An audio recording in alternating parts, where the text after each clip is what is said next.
Hello. हाँ, ये जो ऑडियो है वो टेस्ट सीरीज़ के रिगार्डिंग है और उससे जुड़े हुए डाउट्स के रिगार्डिंग है। तो सबसे पहले समझते हैं कि यार टेस्ट सीरीज़ है क्या बेसिकली? वो ये कि प्रैक्टिस मैच है ना? तो उसको एज़ अ प्रैक्टिस मैच ही लीजिए, वो कोई मेन मैच नहीं है। हाँ, लेकिन आप मेन मैच में बिना प्रैक्टिस मैच के जा भी नहीं सकते, ये भी एक सच्चाई है। तो टेस्ट सीरीज़ क्या है बेसिकली अब हम समझ जाते हैं कि प्रैक्टिस मैच ही है। अब देखते हैं कि टेस्ट सीरीज़ हम जॉइन करें या ना करें, ये भी डाउट है। मैं टेस्ट सीरीज के अगेंस्ट तो नहीं हूँ, पर जिस पीयर प्रेशर के साथ सबके सब टेस्ट सीरीज ज्वाइन करते हैं है ना, तो मैं उतना उसको सही नहीं समझता।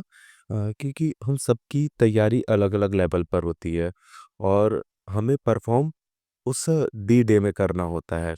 ठीक है, तो जब हम सबकी तैयारी अलग अलग है तो जो कोचिंग्स के यूनिफॉर्म शेड्यूल है टेस्ट सीरीज के, वो हमारे लिए कैसे सूटेबल हो सकते हैं जब हम सबकी तैयारी अलग अलग है। तो मेरे को हमेशा ये लगता था कि शेड्यूल सबका एक जैसा यूनिफॉर्म है, तो उसमें ऑब्वियस सी बात है कि भाई जिनकी तैयारी शायद आज फर्स्ट ईयर में चल रही होगी और आज जिनकी तैयारी फोर्थ ईयर या फिफ्थ ईयर में चल रही होगी, उनकी परफॉर्मेंस अलग अलग होगी, क्योंकि वो दोनों ने ही 60 डेज के अपने शेड्यूल को अलग रूप में डिफाइन करके रखा होगा कि ये 60 डेज में अपनी तैयारी को ऐसे नेविगेट करूंगा करके। तो इसलिए टेस्ट सीरीज ज्वाइन करना नहीं करना, मुझे ऐसा लगता है कि पीयर प्रेशर में ज्वाइन ना करो। और अगर जो नहीं ज्वाइन कर रहे हैं तो उनके लिए अल्टरनेटिव क्या है। जैसे मैंने कभी ज्वाइन नहीं किया, पर इसका ये मतलब नहीं कि मैंने प्रैक्टिस मैचेस नहीं खेले। मैंने मेन मैच से पहले काफ़ी प्रैक्टिस मैचेस खेले। एंड उसके लिए मैं एक ही चीज़ ये करता था, इसका अल्टरनेटिव ये निकाला था मैंने कि मैं जाऊंगा और अब वहाँ से बुक डिपो से उठा के वो ले आएंगे अपन टेस्ट सीरीज जो कोचिंग के मिलते हैं, अलग-अलग कोचिंग के मिलते हैं। अगर वो मानसून टेस्ट सीरीज़ चल रहे होंगे, तो हम वहाँ से उनके मानसून टेस्ट सीरीज़ के क्वेश्चन पेपर्स उठा के ले आएँगे और उसमें जनरली विद आंसर्स वो मार्केट में अवेलेबल होते हैं। डिफरेंट-डिफरेंट कोचिंग के उठा के लाते हैं, तो हमको पता चलता है कि डिफरेंट-डिफरेंट के अप्रोच के साथ क्वेश्चन पेपर कैसे बनाए जाते हैं। तो हमें वहाँ पे भी प्रैक्टिस हो जाती है कि अगर ईज़ी पेपर आया, तो कैसे अटेम्प्ट करने, मॉडरेट पेपर आया, तो कैसे अटेम्प्ट करने और हार्ड पेपर आया तो कैसे अटेम्प्ट कर रहे हैं। और जनरली अभी क्या होगा कि आप दिसंबर के मंथ में जाएंगे अगर बुक डिपो, तो नवंबर से जो टेस्ट सीरीज स्टार्ट हुए उनके पेपर्स तो आना स्टार्ट हो ही जाते हैं।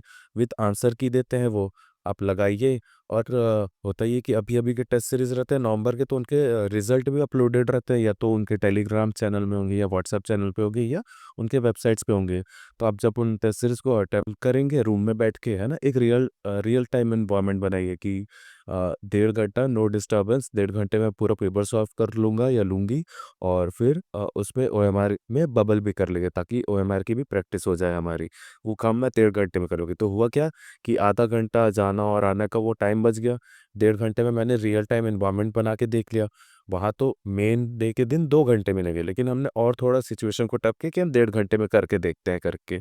और फिर हमने जो भी हमारा स्कोर बन रहा है आंसर किसी चेक किया और उसको जाके हम मैच करके देख रहे हैं कि रिजल्ट में हम कहाँ पे स्टैंड कर रहे हैं।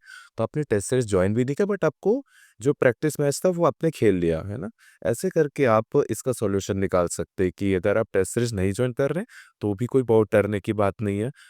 मैंने प्रीलिम्स के टेस्ट सीरीज कभी ज्वाइन नहीं किया है, और बट प्रैक्टिस मैंने किया। और प्रैक्टिस करने का मेरा ये तरीका था कि मैं अपने शेड्यूल के अकॉर्डिंग तैयारी करूंगा जो मैंने 60 डेज के लिए नेविगेट करता हूँ। मैं जैसे 26 नवंबर आया, यहाँ से प्रीलिम्स ओरिएंटेड तैयारी हो जाएगी और मेरे को पता है 60 डेज में मुझे कैसे कैसे चीज़ों को कवर करना है।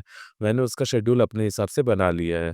तो जैसे जैसे मैं अपनी चीज़ों को कवर करते जाऊँगा और फिर मैं टेस्ट के जो पेपर्स लाऊँ या तो वो लगाऊंगा और फिर मैं देखूंगा कि मैं कहाँ स्टैंड कर रहा हूँ। और जब एंड एंड के टाइम आ जाएगा तो थोड़ा फुल लेंथ भी लगा के देखूंगा मैं, लेकिन मैं अपने टाइम पे लगा के देखूंगा। जैसे मैं फरवरी में अगर सेकंड वीक में प्रीलिम्स होता था तो मैं फर्स्ट वीक में लगा के देखता था फुल लेंथ को, जबकि उस टाइम तक के सारे टेस्ट सीरीज शायद खत्म ही हो जाए रहते हैं। लेकिन ऐसा है ना कि मुझे ऐसा लगता था कि हाँ, मैं डी डे से जस्ट हो सकता है एक दिन पहले या 2 दिन पहले ही अपनी तैयारी के कंप्लीट स्टेज तक पहुंचूं। और उतना लंबा तो टेस्ट सीरीज चलता नहीं है। और बेसिकली परफॉर्मेंस हमें डी डे में ही करना है जिस दिन एग्ज़ाम है। तो चाहे हमारी तैयारी एक दिन पहले कंप्लीट हो या 2 दिन पहले कंप्लीट हो, उससे कोई मैटर नहीं करता, क्योंकि आपको परफॉर्मेंस उसी दिन करना है जिस दिन वहाँ 2 घंटे बैठ के हमको एग्जाम देने। तो ये एक इसका ऑल्टरनेटिव है कि अगर आप टेस्ट सीरीज ज्वाइन नहीं किए हो, तो भी डरने की बात नहीं है। तीसरी बात है कि प्रायोरिटी क्या होनी चाहिए अभी इन 60 डेज में, जो आने वाले 60 डेज है। प्रायोरिटीज़ को सेट रखिए कि सबसे पहले जो सिलेबस है, सिलेबस लाइक कि प्रीलिम्स का कोई डिफाइंड सिलेबस तो नहीं है, बट क्वेश्चंस जो पूछे जाते हैं लाइक इंडियन जीएस में जो बेसिक चीज़ें जो सब तैयार करके आएंगे, इंडियन हिस्ट्री हो गया, ज्योग्राफी हो गया, पॉलिटी हो गई, ये 3 चीज़ बहुत बेसिक है, सब तैयार करके आएंगे। और आपको ये तो अपना स्ट्रॉन्ग रखना है, ये 3 चीज़ तो आपके बैकबोन है जो आपको कंपटीशन में बनाए रखेंगे। तो आप यहाँ पे इनको रिवीजन करेंगे, क्वेश्चन बैंक लगाएंगे, है ना, इनके ज़्यादा से ज़्यादा क्वेश्चन बैंक लगाएंगे और इसको रिवीजन करेंगे साथ, सो दैट आपने जो पढ़ा है एटलीस्ट वो तो गलत ना हो।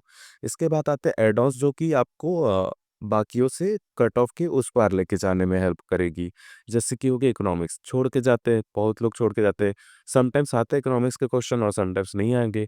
चाहे वो 2 क्वेश्चन ही क्यों ना आए, बट वो आप अगर वहाँ से 4 नंबर खींच लें, क्योंकि प्रीलिम्स में बात ही उस चीज़ की कि भाई 2-2 नंबर की लड़ाई है।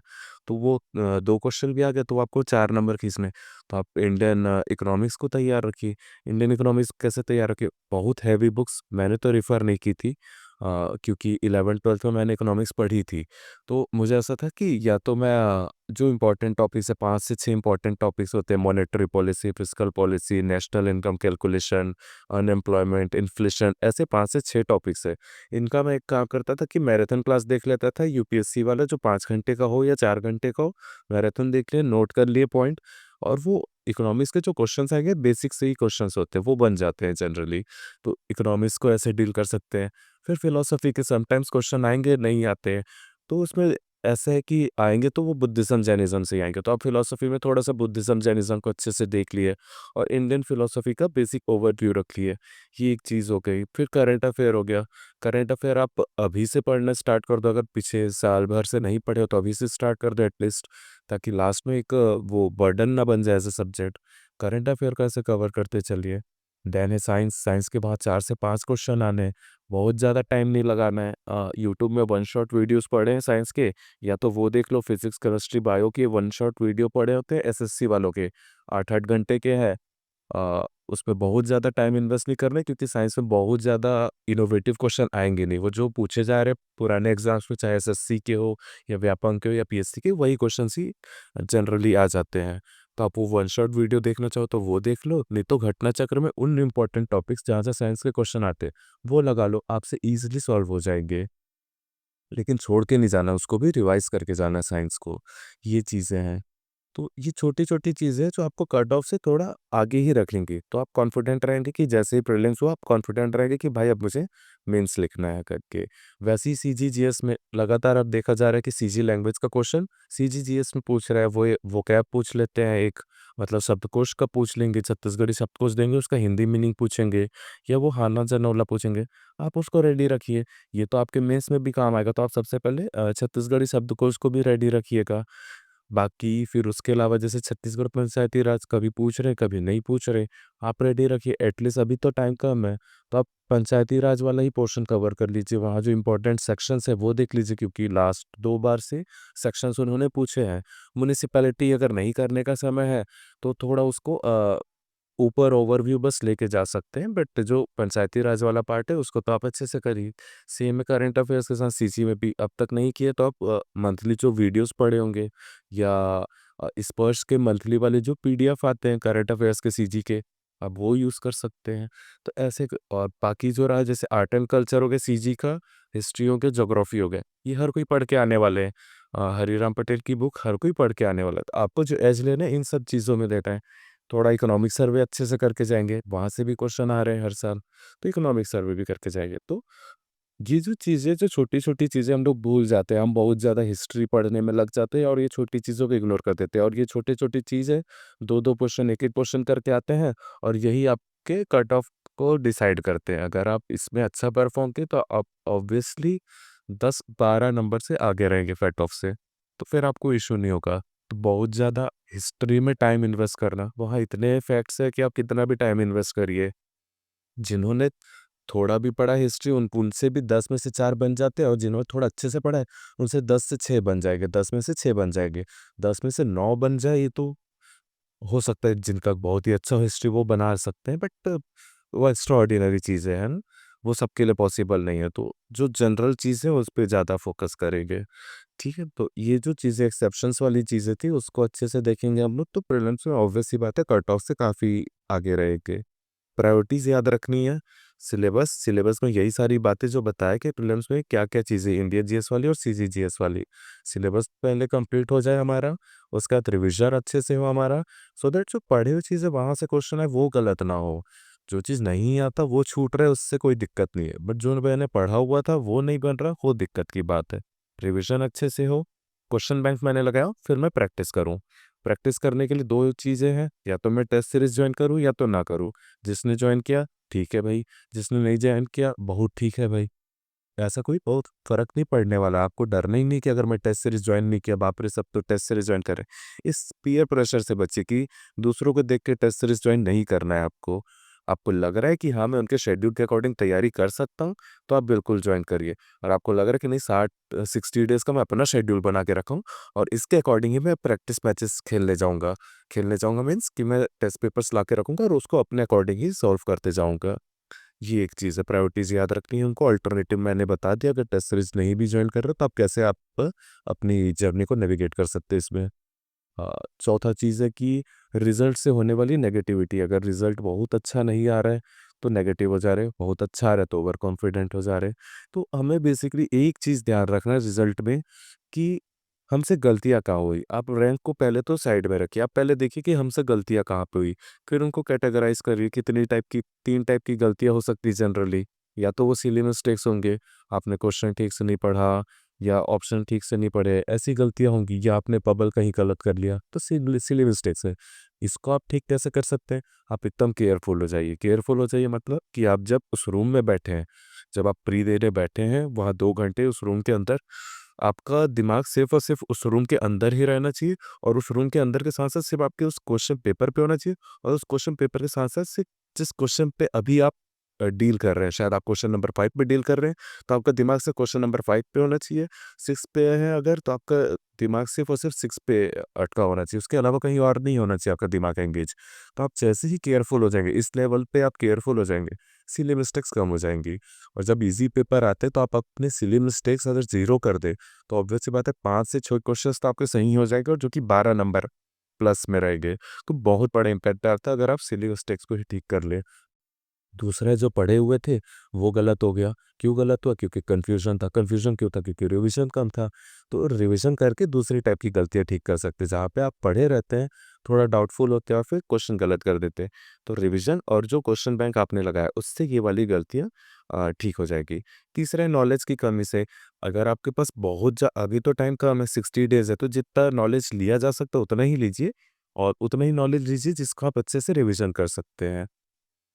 नॉलेज की कमी से जो गलतियाँ होती हैं मतलब उससे बहुत ज़्यादा मतलब रिजल्ट पे इम्पैक्ट नहीं पड़ेगा आपके, क्योंकि अगर आपका सिलेक्शन होना है ना? तो आपकी जो वो वाली चीज़ें सिली मिस्टेक्स और रिवीजन वाली मिस्टेक्स, उनको आप ठीक करेंगे तो ऑब्वियस सी बात है आपका कट ऑफ अच्छा जाएगा। और नॉलेज वाली अगर कमियां हैं तो यार फिर तो आपको टाइम लेना पड़ेगा और फिर आपको पूरा बेस अच्छे से करना पड़ेगा और अपने नॉलेज बेस को बढ़ाना पड़ेगा। तो आप 2 टाइप की मिस्टेक्स पर अभी ज़्यादा ध्यान देंगे, एक सिली मिस्टेक्स और जो रिविजन्स की कमी की वजह से जो मिस्टेक हो रहा है, तो उन को अभी आप अच्छे से ठीक कर सकते हैं। हाँ, और तो हम लोग बात ये कर रहे थे कि नेगेटिविटी से जो आ रहे कि रिज़ल्ट ख़राब होने से, हाँ, तो इसमें हमने ये देखना है कि किस टाइप के मिस्टेक्स हुए। सीधा रैंक पे नहीं जाना है, हमें देखना है कि किस टाइप के मिस्टेक्स हुए।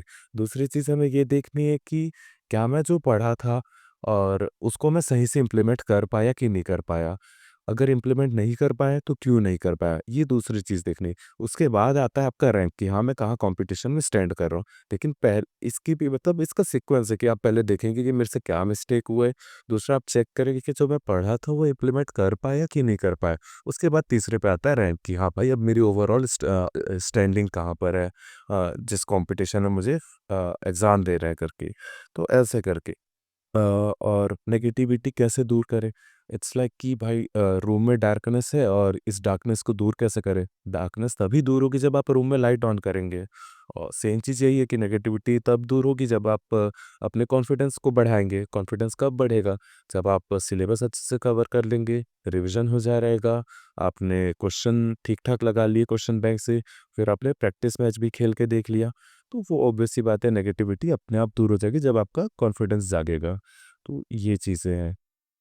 इसके बाद हम क्या देख सकते हैं? हाँ, रिज़ल्ट के बारे में वही मैंने कहा कि कैसे क्या देखना है हमें जब रिज़ल्ट देख रहे हैं हम अगर टेस्ट सीरीज़ कोई दिलाने जा रहे हैं या घर में भी बैठ के हम कोई टेस्ट सीरीज़ लगा रहे हैं, तो रिज़ल्ट को वैसे ही चेक करना है कि पहले मेरे कैसे-कैसे क्वेश्चन नेगेटिव हुए हैं और फिर जो मैंने पढ़ा तो वो सही से इम्प्लीमेंट हुआ है कि नहीं हुआ है, ये 2 चीज़ें पहले देखनी। तीसरे पे आपको देखना है कि कहाँ पे मेरी ओवरऑल स्टैंडिंग है।